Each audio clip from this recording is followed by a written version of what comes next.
नमस्कार प्यारे मित्रों, मेरे YouTube चैनल में पुनः आपका स्वागत है। आज की वीडियो में हम रानी लक्ष्मीबाई पाठ पर आधारित दूसरा वीडियो लेकर आपके सामने उपस्थित हैं। रानी लक्ष्मीबाई का दूसरा भाग।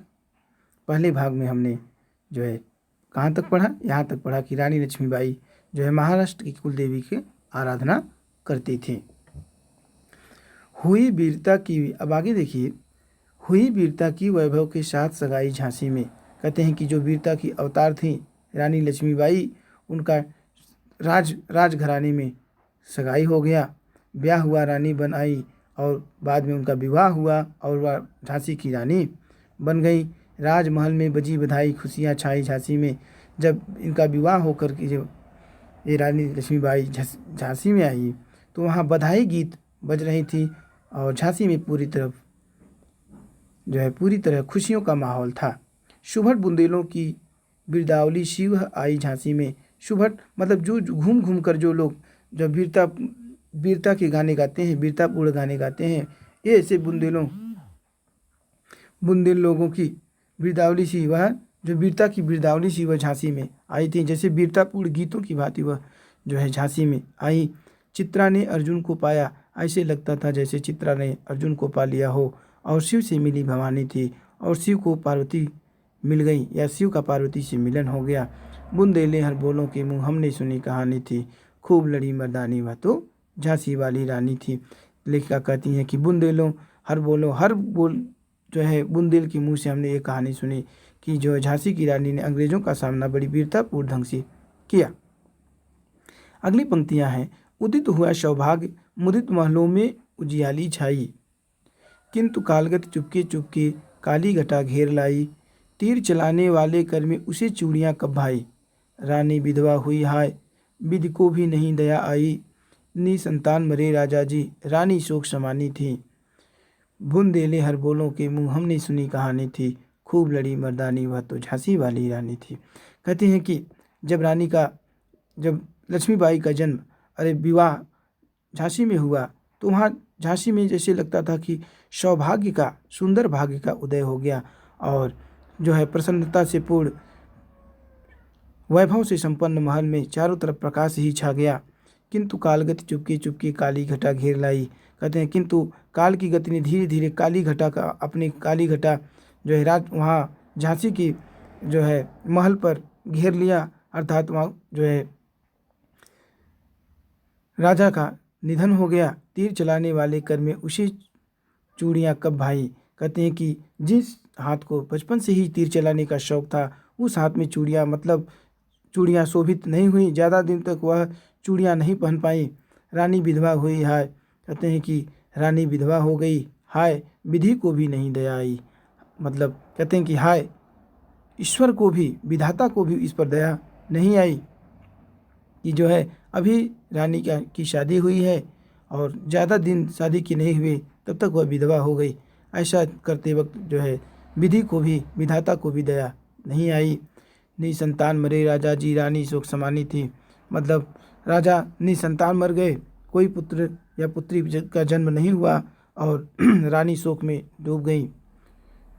बुंदेले हर बोलों के मुँह हमने सुनी कहानी थी, खूब लड़ी मर्दानी वह तो झांसी वाली रानी थी।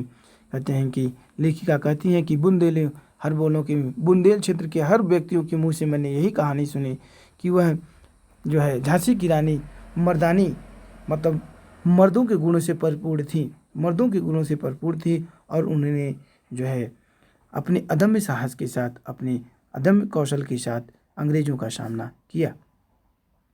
फिर देखिए, बुझा दीप झांसी का तब डलहौजी मन में हर्षाया, राज्य हड़प करने का उसने यह अच्छा अवसर पाया। फौरन फौजें भेज दूर पर अपना झंडा फहराया, लावारिस का वारिस बनकर ब्रिटिश राज्य झांसी आया।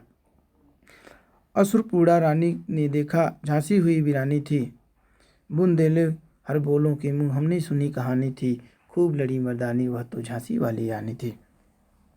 तो उस समय जो है डलहौजी गवर्नर जनरल था भारत का, ठीक है।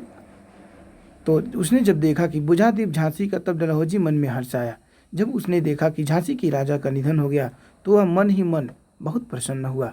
राज्य हड़प करने का उसने यह अच्छा अवसर पाया और उसे यह अच्छा अवसर दिखा कि वह राज्य को हड़प ले, मतलब राज्य का कोई राजा नहीं है, अब इस राज्य को आसानी से अपने अंदर जो है हड़प लिया जा सकता है, अपने गिरफ्त में लिया जा सकता है। फौरन फौजें भेज दुर्ग पर अपना झंडा फहराया। तब उसने तुरंत ही फौज दुर्ग पर भेज दिया, झांसी के दुर्ग पर अपनी फौज भेजी और वहाँ पर अंग्रेजी झंडा फहरा दिया।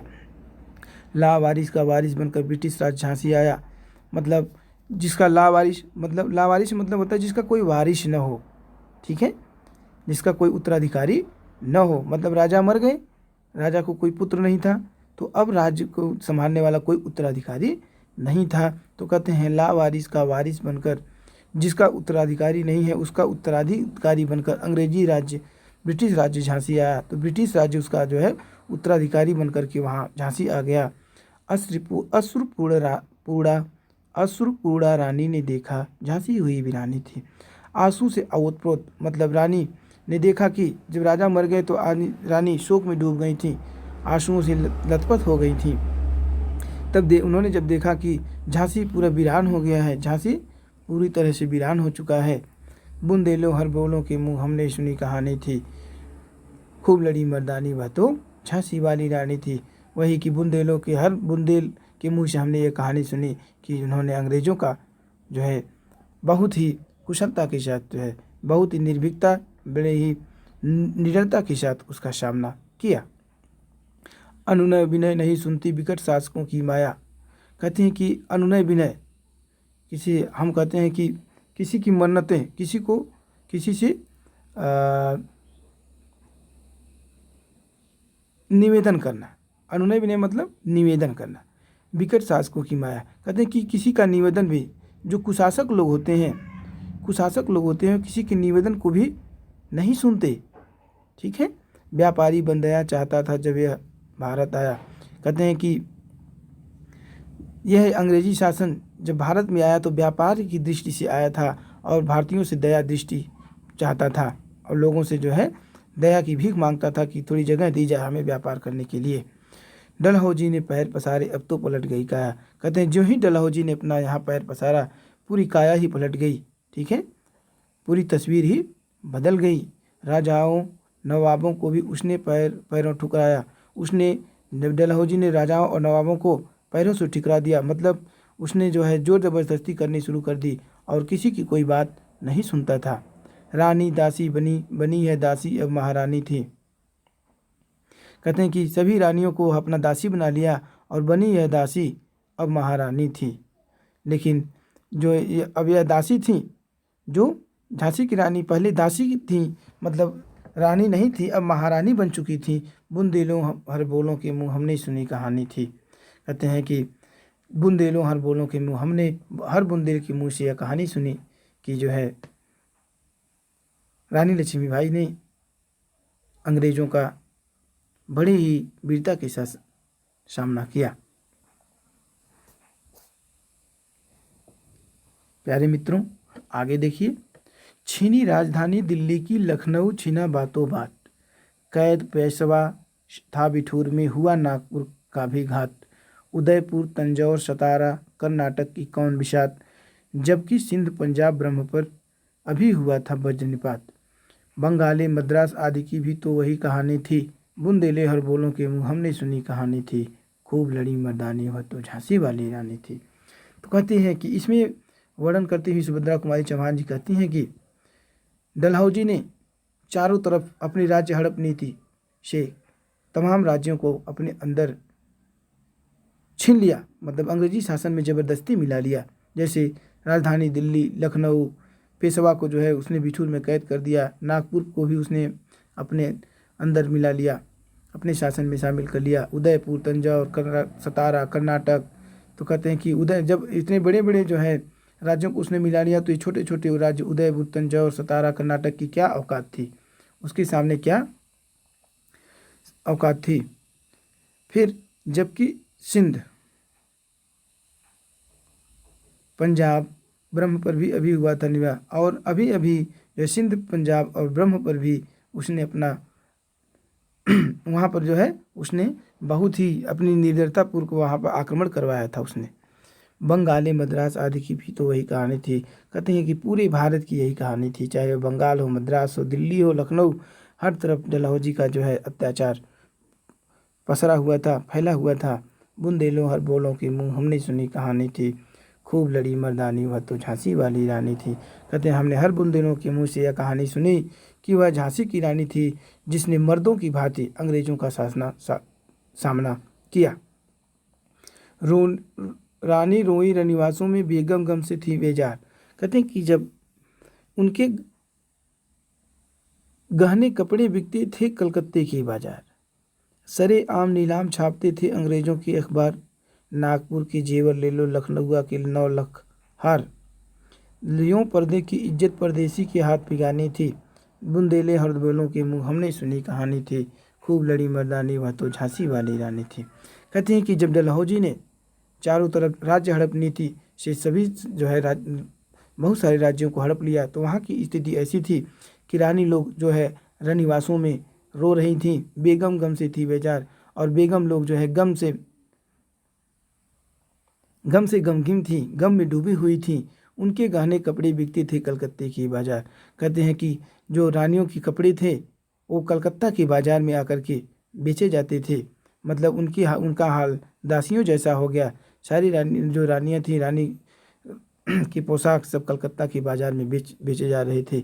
शरेआम नीलाम छापते थे अंग्रेज़ों के अखबार, शरेआम नीलामी होती थी कि इस मतलब फला रानी वहाँ की रानी के कपड़े हैं, यहाँ की रानी के कपड़े हैं, ठीक है, और गहने हैं, इस रानी के गहने हैं, इस राजा की रानी के गहने हैं।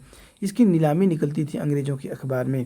नागपुर के जेवर ले लो, लखनऊ के 9 लाख हार, लोग चिल्ला चिल्ला कर उस बाज़ार में जो है व्यापारी लोग चिल्ला चिल्ला कर कहते थे कि ले नागपुर के जेवर ले लो, ये लखनऊ के 9 लाख हार ले लो, ठीक है, चिल्ला चिल्ला कर नीलामी होती थी।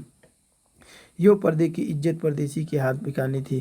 कहते हैं कि यो जो पर्दे की इज्जत, पहले रानियाँ पर्दे के अंदर रहती थी, उन्हें बाहर आने की जो है अनुमति नहीं थी। कहते हैं यो पर्दे की इज्जत, जो पर्दे के अंदर हमारे जो स्त्रियों का सम्मान था, वह परदेसी के हाथ बिकानी थी। कहते हैं इस प्रकार परदेसियों के हाथ बिकानी थी। ऐसी मतलब ऐसी स्थिति आ गई कि रानियों की इज्जत जो है सरेआम बाज़ारों में नीलाम होती थी। बुंदेलों हर बोलों के मुँह हमने सुनी कहानी थी, खूब लड़ी मर्दानी वह तो झांसी वाली रानी थी। कहते हैं कि हमने हर बुंदेल के मुँह से यह कहानी सुनी कि झांसी की रानी ने मर्दानी गुणों से परिपूर्ण होकर अंग्रेज़ों के शासन का बड़े ही वीरता के साथ सामना किया। ठीक है मेरे प्यारे मित्रों, मुझे पूर्ण विश्वास है कि मेरे द्वारा पढ़ाए गए पाठ के इस भाग में, झांसी की रानी पाठ के इस भाग में हमने जो कुछ भी पढ़ाया वह आपको पूर्ण रूप से समझ में आ गया होगा। यदि आपको मेरा वीडियो पसंद आता है तो उसे लाइक करें, शेयर करें और मेरे चैनल को सब्सक्राइब करना न भूलें। शीघ्र ही हम इस पाठ का अगला भाग लेकर आप लोगों के समक्ष उपस्थित होंगे। तब तक के लिए हमें विदा दीजिए। नमस्कार।